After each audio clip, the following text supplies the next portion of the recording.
ta voton të kunjusën dhe zgjedhjet të mbashin në shkurt. Miratoj buxheti, miratoheshin marrëveshjet ndërkombëtare dhe zgjedhjet mbashin në shkurt dhe do të kishin rezultat krejt tjetër.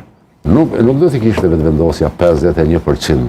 Dhe unë nuk arrit ta kuptoj si është e mundur që opozita jonë nuk është në gjendje ta bëjë edhe këtë llogari kaq të thjeshtë ato.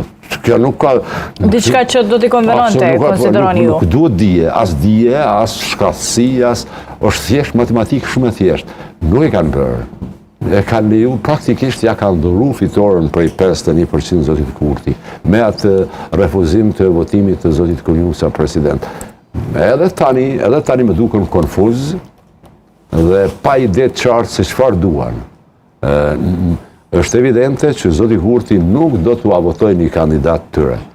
Nëse duan të dalin mirë para opinionit, nëse supozojnë që po shkojnë në zgjedhje, duhet ta kandidojnë një kandidat jo partijak, në mënyrë që t'i dërgojnë mesazh opinionit kësaj që ne bëm maksimumin, ne bëm kompromis, ne zgjedhëm një kandidat jo partijak, po është vetëvendosja që nuk po e do.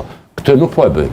Nuk po e bëjnë, nuk arrin ta bëjnë. Mendoj që është autogol i tyre, ndonse jam i sigur që edhe vetëvendosja nuk do të fitoj asgjë nëse shkojmë në zgjedhje. Nuk do ta ketë 51% që ka fituar me 28 dhjetor.